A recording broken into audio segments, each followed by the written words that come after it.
Hello and welcome to News Now. A new report by the Global Terrorism Index has ranked Nigeria as the third most terrorized country in the world. According to the report, Nigeria's position is just behind Iraq and Afghanistan. The report, however, says military successes against ISIL and Boko Haram resulted in fewer deaths in Iraq and Nigeria, though the two groups spread terror now to neighboring states and region. It, however, adds that despite the decrease in deaths from terrorism, Nigeria still experienced a high rate of violent deaths. The report also says ISIS is now officially the deadliest terrorist group in the world, overtaking Boko Haram after claiming responsibility for 6,141 deaths through attacks in more than 250 different cities in 2015. According to the report, Nigeria also had a reduction in the number of people killed by Fulani herdsmen by 50%, amounting to over 630 fewer deaths in 2015. Nigeria's Chief of Army Staff, Lieutenant General Tukur Buratai, says 60% of Boko Haram terrorists are not Nigerians. Speaking while receiving Mohammed, the special representative of the UN Secretary General, Mohammed Ibn Chambers now, Buratai says a large percentage of the terrorists who have surrendered to the army in recent weeks are not Nigerians but citizens of neighboring countries. He insists that the army has defeated the terrorists, but added that troops would continue with their operations until the insurgents finally surrender. On his part, Chambers said that his visit was an expression of the UN's identification with Nigeria in the fight against Boko Haram and efforts to restore peace to the northeast region. Chambers says the immediate consequence of the insurgency was the huge humanitarian crisis in the northeast and assured that the UN had stepped up efforts to address it. The Nigerian Air Force on Wednesday held a forum to train its officers on anti-terrorism techniques. Speaking at the event, the Chief of Air Staff, Air Marshal Sadiq Abubakar, says the training is part of efforts to boost the Air Force in the war against the insurgents in the Northeast. He says the training is expected to improve the capabilities of Air Force personnel. As you are aware, the asymmetric nature of security challenges facing our country makes it imperative for us to improve the capacity of our Air Force to meet with the ever-changing frontiers of today's war. The seminar, therefore, offers an opportunity for our esteemed senior colleagues who have left the service to rub minds with the younger ones who are directly involved in these operations. The aim is to come up with strategies that will enable the Nigerian Air Force as the nation's custodian and projector of air power to move effectively and efficiently to contribute towards dealing with emerging threats from multiple fronts in order to ensure safer and more secured Nigeria. Our dear country, like many other countries in the world, is serving her share of contemporary security challenges. These challenges, as most of us know, have been manifesting in different forms, in different parts of the country, as the Chief of Air Staff had earlier mentioned. The Nigerian Armed Forces and all other stakeholders have been working relentlessly to tackle such challenges. An occasional review of the approach and concepts applied to the resolution of the situation is in keeping with the dictates of operational fluidity and accords with global best practices. I therefore commend the initiative of the Chief of Air Staff for the seminar. 3 persons have been confirmed dead after a multiple auto crash on the Lagos-Ibadan Expressway on Wednesday. The General Manager of Lagos State Emergency Management Agency, Lasema Adesina Tiamiu, confirmed the accident, saying the agency received a distress call in the early hours of Wednesday morning concerning the fire accident. According to Adesina, the accident occurred after a tanker carrying 33,000 liters of diesel collided with another truck, causing a fire explosion. At least 4 vehicles were also involved in the crash. A bill seeking to establish the Maritime University in Okorenkoko, Delta State, southern Nigeria, has passed second reading at the Senate. The bill, sponsored by James Manager from Delta State, was unanimously supported by the senators after a debate during plenary on Wednesday. The Senate's decision comes 10 months after the Minister of Transportation, Rotimi Amechi, said the government was scrapping the project owing to a lack of funds.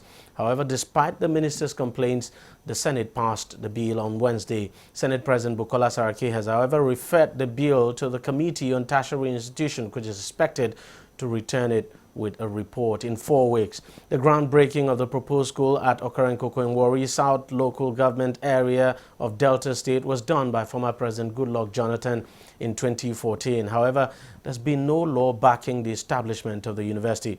Now, the establishment of the university is one of the 16-point demands presented by Niger Delta leaders at a meeting with President Muhammadu Buhari earlier this month. The Bayelsa State Command of the Nigeria Security and Civil Defense Corps says it is investigating claims of pipeline attacks on 3 crude trunk lines by Niger Delta Avengers. The militant group had, in a statement posted on its website on Tuesday, claimed to have attacked pipelines operated by the Nigerian Ajib Oil Company in Bayelsa. The Civil Defense said on Wednesday that its preliminary investigation showed that, contrary to the claims of the Niger Delta Avengers, its fighters actually destroyed the pipelines in Nembe. The attacks reportedly occurred in a different location. It said that the compromised trunk lines were located at Lasuku in southern Ijaw local government area of the state. An Abuja High Court on Wednesday adjourned the trial of retired Colonel Sambo Dasuki to December the 7th, following a concession agreed upon by all the counsel involved. The Economic and Financial Crimes Commission arraigned the former National Security Advisor before Justice Hussein Baba Yusuf on a 19-count charge bordering on diversion of about 13.6 billion naira. The trial, which came up at an FCT High Court Maitama, was adjourned after all counsel involved had a chambers meeting with the judge and agreed on the date. Now, all the defendants were present except Dasuki, who lost his father on Monday. The former NSA is being tried alongside a former Director of Finance, Office of the National Security Advisor, Shuaibu Salisu, and a former NNPC Executive Director, Aminu Babakusa. Also being tried are 2 firms, Acacia Holdings Limited and Reliance Referral Hospital Limited. The Nigerian police says it has foiled a plan by some suspected kidnappers to abduct a popular businessman, Femi Otedola. The police, in a statement released on Wednesday by its spokesperson Don Awuna, said they arrested 3 members of a notorious gang which had planned to abduct Mr. Otedola and demand 1 billion naira to release him. The police said the suspects were arrested on June the 23rd through coordinated intelligence gathering and deployment of technical investigative tools that spanned several weeks. The police also mentioned the serving officer of the Nigerian Security and Civil Defense Corps, Adeyemi Kayode, as being among the arrested suspects. The Nigerian government has called on the Academic Staff Union of Universities to rescind its decision to embark on a 1-week warning strike from November the 16th, saying that it is unconstitutional owing to the prevailing circumstances. This is contained in a statement by the Minister of Labour and Employment, Chris Ngige, who said the federal government is yet to receive any petition from the academic body on the acclaimed nationwide consultations with it. The statement, which was issued by the Deputy Director of Press and the Ministry, Samuel Olawokere, says shelving the strike would ensure wider consultation. The Academic Staff Union of Universities on Monday announced it plans to embark on a 1-week warning strike over failure by the federal government to implement the 2009 and 2013 MOU it signed with it. President Muhammadu Buhari says Nigeria will be one of the world's best examples in emission reduction. The president made this remark on Tuesday in his statement. Made the remark on Tuesday. That remark was actually made on Tuesday by his special advisor on media and publicity, Femi Adesina, at the 22nd session of the Conference of Parties to the United Nations Framework Convention on Climate Change taking place in Marrakesh, Morocco. In the president's statement, he outlined his plan toward aligning with the global objectives on climate change and ensuring inclusive growth and environmental sustainability. Buhari declared his administration resolved to ensure that policies put in place to address climate change would make the country emerge as one of the world's best examples of how reducing emissions could benefit the environment and the economy. Former Governor of Abia State, Ojuzo Kalu, has defected to the ruling All Progressives Congress. His defection to the ruling party comes less than 24 hours after he resigned his membership from the Progressive People's Alliance, PPA. Kalu was received by the national chairman of the All Progressives Congress, John Odiji Oyegun, on Wednesday at the National Secretariat in Abuja, the nation's capital. The former governor is currently facing a 34-count amended charge bordering on fraud. Kalu, his company Slok Nigeria Limited, and his former Commissioner for Finance, Jones Odeogo, were rearraigned before the Federal High Court in Lagos earlier this month. They have all pleaded not guilty to the charges. The Nigerian Air Force says it has purchased several K9 dogs to improve security in the country's airports. Speaking to newsmen on Wednesday, the Chief of the Air Staff, Air Marshal Siddiq Abubakar, says the purchase of the dogs is part of the force's resolve to ensure that citizens feel safe at the airports. He says the dogs have been trained to foil any planned attack by criminals. The dogs will be deployed where they are required, whether in the operational area or non-operational areas. We carry passengers on our C-130, we carry troops for rotation.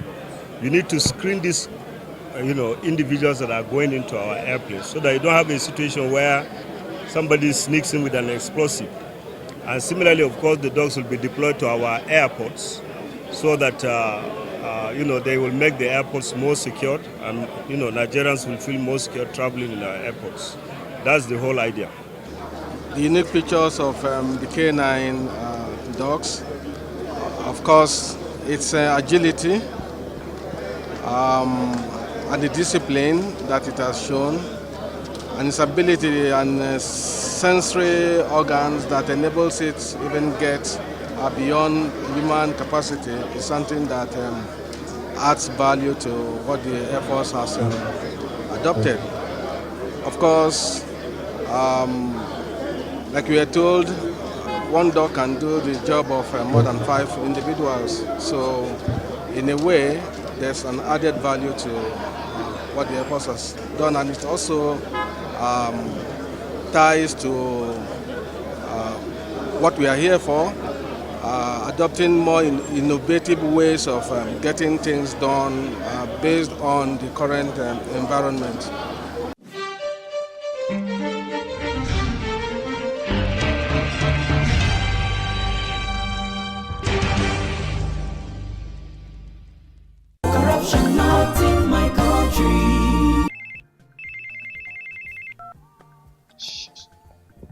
Hello, Alhaji. Right now I'm in Abuja. No.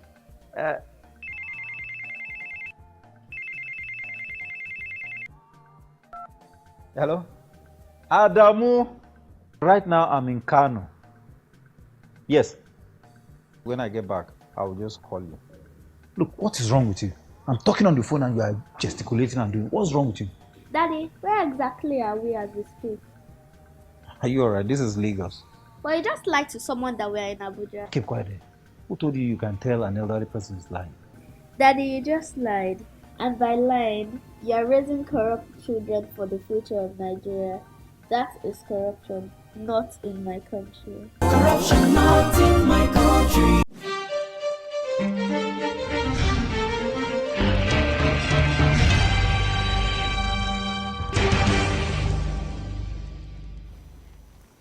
Welcome back. Arik Air on Wednesday announced a reduction of flights owing to the lingering scarcity of aviation fuel in the country.